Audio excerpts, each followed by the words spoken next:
जय श्री राम, जय श्री बालाजी महाराज। कुल देवी पर लगा हुआ बंधन कैसे खोलें? अगर आपकी कुल देवी पर बंधन लगा गया है, आपकी कुल देवी पर वचन बंध है, तो किस प्रकार से खोला जा सकता है? ये वचन किस किस प्रकार से होता है, सुन लीजिए। वैसे तो मैंने कुल देवी के ऊपर बहुत सारी वीडियो बनाई हुई हैं, आप उन वीडियो को भी देखकर अच्छे तरीके से समझ सकते हो और हर प्रकार का कार्य कर सकते हो। और इस वीडियो के माध्यम से आपको वो जानकारी प्राप्त होने वाली है जिससे आपको पता लग जाएगा कि वाकई में अगर हमारी कोई शक्ति बंधन में है या वचन बंध है तो उसे कैसे खोलाता है। वचन बंध शक्ति किस प्रकार से होती है, कैसे होती है, ये सारी जानकारी मैं इसी वीडियो में आपको दूंगा। एंड तक बने रहना, कोई पार्ट मिस मत करना, नहीं तो कोई जानकारी अगर इतनी ही भी छूट जाए तो आपको समझ में नहीं आएगी।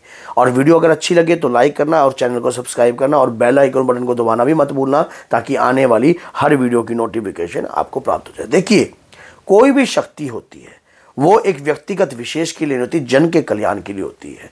और कुल की शक्ति सदा ही महान होती है। क्यों होती है कुल की शक्ति महान? मेरी बात को गौर से कानों में खुजाकर आप सुनना स्टार्ट कर दीजिए। क्यों? अगर आपका कोई बुजुर्ग है, आपसे तीसरी पीढ़ी पहले, अगर उसने माँ दुर्गा की साधना करी है या कोई भी देवी की साधना करी है, तो उस किसके कुल का था? आपके कुल का था। अब आपने आपके कुल में दूसरी पीढ़ी तक तो उस शक्ति को मानते रहे। क्यों? हमारे घर में पूजा चल रही थी। लेकिन अगली पीढ़ी को अपने लड़के को अपने विदेश भेज दिया या कुछ भी कारोबार करवा दिया, उसके बाद आप उस शक्ति को भूल गए। उससे अगली पीढ़ी, उसको तो पता ही नहीं मेरी कुल देवी थी कौन सी कुल देवी थी, ना मैं उस कुल देवी के बारे में जानता, ना मुझे पता। तो आपने उन्हें उनके आने वाली पीढ़ी के लिए कार्य को विलुप्त कर दिया। अब उनके घर में अब तक जो आपने खाया था वो आपकी कृपा से ही खाया था। कोई भी आदमी कितना भी बड़ा हो, उसके पीछे कोई ना कोई शक्ति का हाथ जरूर होता है। और शक्ति हमें महान भी बनाती है, शक्ति हमें समर्थवान भी बनाती है और हमारा विश्वास को अटूट भी करती है। और एक बात याद रखना कि जब अगली पीढ़ी को याद ही नहीं है कि हमारी कुल देवी कौन सी है, फिर वो कमेंट करते हैं कि हमारी कुल देवी कौन सी है, क्योंकि इसमें गलती आपके बुजुर्गों की है। उन्होंने एक बुजुर्ग जो है तारता है और एक बुजुर्ग जो है उतारता है। अब भगवान राम के कुल से लगा लीजिए। राम जी के कुल में राजा सगर के 60,000 पुत्र थे। उन्होंने अश्वमेघ यज्ञ रखा। अश्वमेघ यज्ञ रख के उसके बाद जो है घोड़ा छोड़ा। अब इंद्र के कारण इंद्र ने चक्कर घोड़े को कपिल मुनि जी के आश्रम में छोड़ दिया। वहां पर उन्हें पता नहीं लगा। और वहां पर क्या हुआ कि उन्होंने आकाश पाताल एक कर दिया, लेकिन घोड़ा नहीं मिला। नारद मुनि ने कहा कि घोड़ा जो है कपिल मुनि जी के आश्रम में है। अब जाकर उन्होंने देखा 60,000 पुत्र वहां भेज दिए। उन्होंने कपिल मुनि जी को अपमानित शब्दों से बखान किया। अब जब अपमानित शब्द बोले तो कपिल मुनि ने क्रोध होकर उन्हें भस्म कर दिया। जाओ, तुम्हारी सदगति ना हो, प्रेत योनि प्राप्त हो। साधु संत का सम्मान नहीं करना आया तो तुम श्रापित हो गए। अब ये श्राप का लग गया भगवान राम के कुल में। अगली पीढ़ी चली, अगली पीढ़ी चली, अगली पीढ़ी चली। चौथी पीढ़ी बाद कौन? भगीरथ जी हुए। उन्हें पता लगा कि ऐसे ऐसे आपके कुल के अंदर जो है ये कार्य हुआ गया है।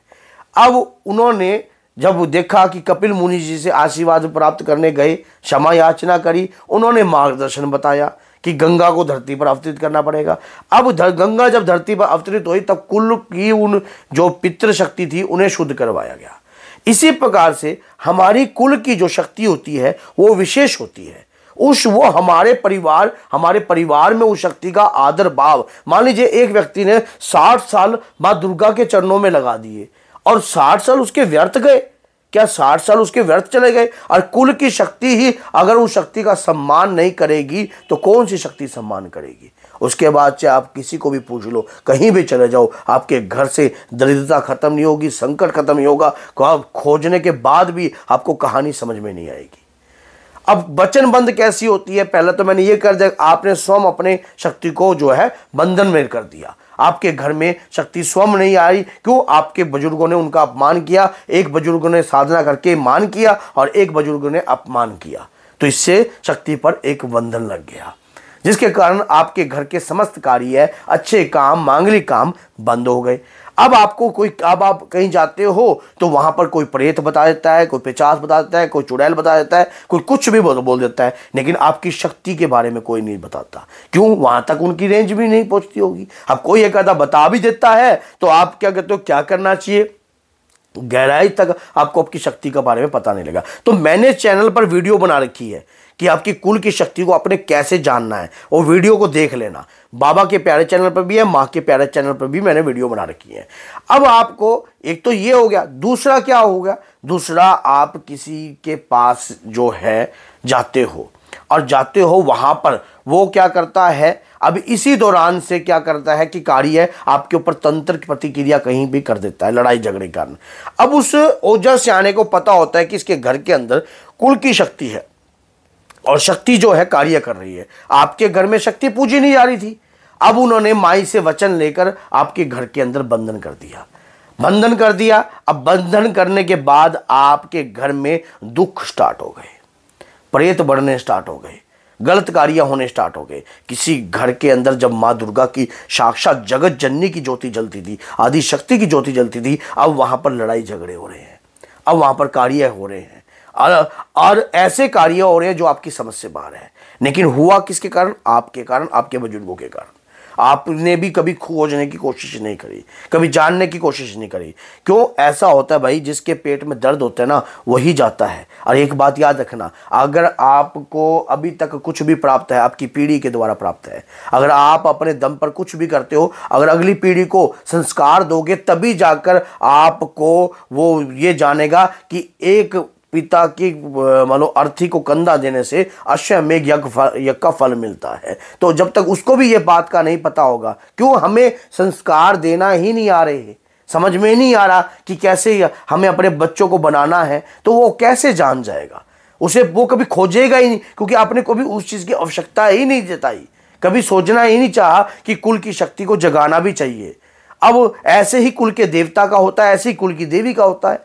अब उस दौरान जो है आपको जब तक बात समझ में आ जाती है ना भैया, तब तक तो बहुत कार्य हो जाता है। कुल की देवी को वचन से मुक्त कर सकते हो, बंधन से मुक्त कर सकते हो। क्या काम करना पड़ेगा? ऐसा कौन सा काम करना पड़ेगा? सीक्रेट बता रहा हूं, नोट कर लीजिए। गुप्त नवरात्रि आ रही है 30 तारीख से। वीडियो को अधिक से अधिक शेयर कर देना। तभी कह रहा हूं, जो भी भाई इस चीज के लिए परेशान होगा, बेनिफिट उठा लेगा। आपने क्या करना है, एक पंचमुखी दीपक इख्तियार करना है, ऐसे वाला और उसके बीच में खड़ी ज्योति गाय के घी से। और किसी भी शक्तिपीठ, आपके इर्द गिर्द कोई भी शक्तिपीठ हो, गुप्त नवरात्रि में शक्तिपीठ पे चले जाना और माँ से प्रार्थना करना। एक नारियल चुन्नी में लपेटकर वहां पर घर के मुखिया के हाथ से भेंट दिलवाना, और वही दीपक जो है आप उस भेंट के अंदर रखकर माँ के आगे कुमकुम लगाकर माँ से प्रार्थना करना है कि हे मातेश्वरी, मेरी कुल की शक्ति को जागृत कीजिए, मेरी कुल की शक्ति को वचन मुक्त कीजिए। मैं आपकी शरण में आई हूं या आया हूं। फिर देखना चमत्कार कैसे नहीं होते, भले भले होने लग जाएगी अपने आप। लेकिन नित्य नियम जाकर वही दीपक जो है अपने घर में लगातार 41 दिन तक प्रज्वलित करना। ऐसे वाला ही ये दीपक नहीं है, स्वयं आपकी रोशनी है, जो आपके घर में हर जो मांगलिक कार्य रुके हुए हैं उन्हें खोलने के लिए वचन मुक्त कर सकते हो आप अपनी शक्ति को। इन कार्यों से एक छोटा सा दीपक आपके घर में खुशहाली पैदा कर सकता है। तो अगर वीडियो अच्छी लगी है तो लाइक करना, चैनल को सब्सक्राइब करना, और तब भी अगर आपको समझ में ना आए तो आ जाना हमारे दरबार में। शनिवार को दरबार लगता है माता रानी की कृपा से, बाबा की कृपा से। तो इसलिए कॉन्टैक्ट नंबर इसी के अंदर दिया गया है। तो बोलिए जय सीताराम, जय श्री बालाजी महाराज।